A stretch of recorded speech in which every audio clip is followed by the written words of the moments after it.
Good evening. Earlier today, on Yom Kippur, the holiest day for the Jewish community, a vile individual committed a terrorist attack that attacked Jews because they are Jews, and attacked Britain because of our values.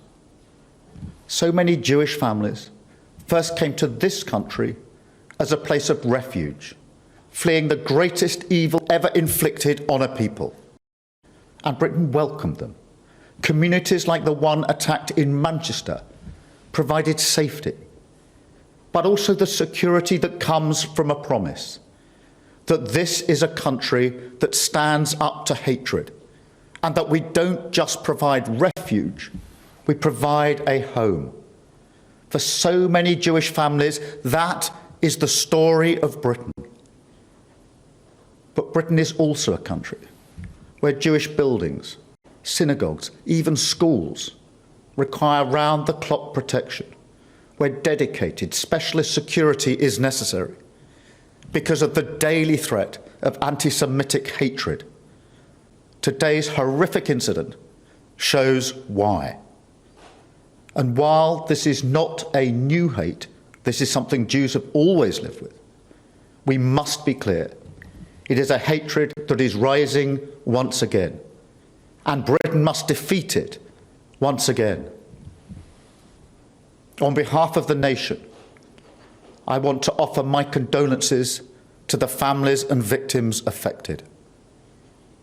I want to thank the Greater Manchester Police, the first responders, and those dedicated security specialists. There is no doubt whatsoever that they have prevented an even greater tragedy, and we thank them for their bravery. But to every Jewish person in this country, I also want to say this. I know how much fear you will be holding inside of you. I really do. And so, on behalf of our country, I express my solidarity, but also my sadness that you still have to live with these fears. Nobody should have to do that. Nobody. And so I promise you that I will do everything in my power to guarantee you the security that you deserve, starting with a more visible police presence protecting your community. I promise you that over the coming days, you will see the other Britain, the Britain of compassion, of decency, of love. And I promise you that this Britain will come together to wrap our arms around your community and show you that Britain is a place where you and your family are safe, secure, and belong. Thank you.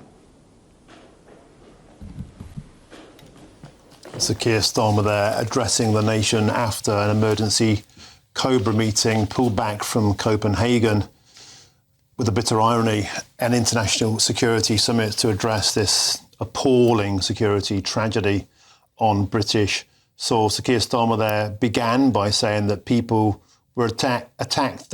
Jews were attacked simply because they are Jews. And he talks about Britain offering solace. They fled to Britain, fleeing the greatest evil in history. Sir Keir Starmer continued. This is a country that stands up to evil to offer refuge. He said, but unfortunately, synagogues and schools need round-the-clock protection, and today shows why. Chris Hope, you listened into that again, and I was really struck by the one particular phrase, this is a hatred that is rising once again. But Chris Hope, a lot of people have been saying this hatred has been rising for at least the past 2 years. And, today is a grim wake-up call that many in our political class didn't seem to hear until it's too late. Well, it's early days. We heard the PM there say there'll be more security around synagogues. You know that from this morning on the tarmac of Copenhagen Airport. He said, he optimistically said, and let's hope it's the case, that the arms of our communities will be opened up to Jewish people in coming days, but what else will he do? What else will he be meeting with leaders from that community to reassure them? Will there be any support, maybe some financial support for the privately provided security? What more can they do? Chris, I've sat here for these past 3 hours trying to make sense of this with Jewish commentators from all around the world. And they've repeatedly told me they don't want security. Right. Security shows we've failed.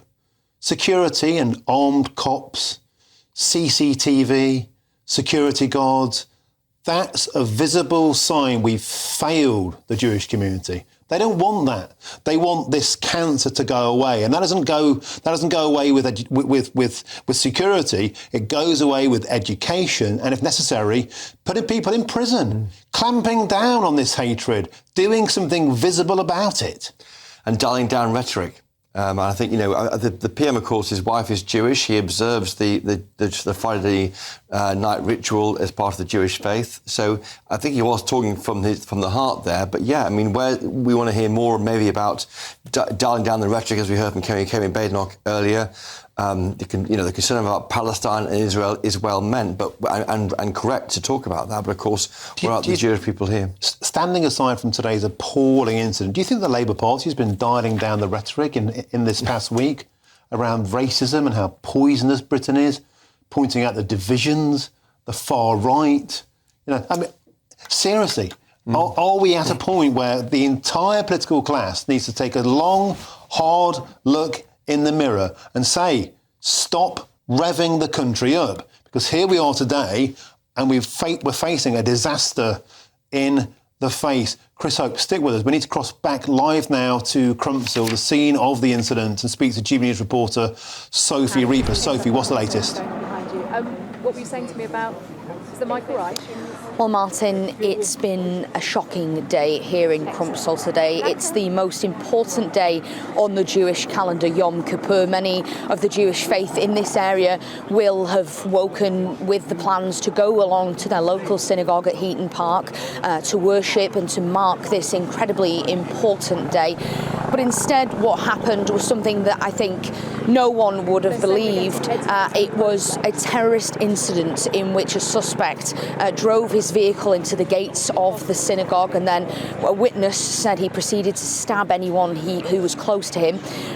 We now know that 2 members of the public were killed in the incident and that 4 are now still in hospital as a result. We also know that the perpetrator was shot and killed by GMP armed officers.